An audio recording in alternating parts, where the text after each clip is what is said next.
Ja sam lično poslao Aleksandru Vučiću poruku u kojoj sam napisao, i to ste mogli svi da snimite, u kojoj sam napisao: izdao si voju, sad izdaješ zemlju svoju. Na to je Aleksandar Vučić uzvratio uvredama i napisao sledeće: bedniče i moronu nesrećni, samo ti nemoj ništa da mi govoriš. Možete da pogledate. I ovo nije jedina poruka koju je uputio Aleksandar Vučić.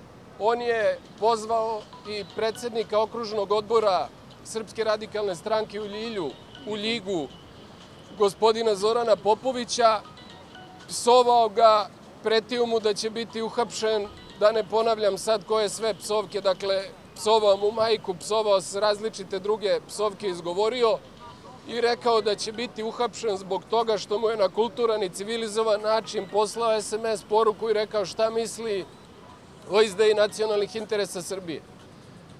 Aleksandar Vučić je trenutno čovek koji se u Srbiji navodno pita za sve. On je taj koji hapsi, on je taj koji određuje šta će biti potpisano, on je taj koji navodno postrojava Hašima Tačija u Briselu, i kada ovakve pretnje dolaze od čoveka koji komanduje bezbednosnim službama u Srbiji, onda se to mora shvatiti ozbiljno.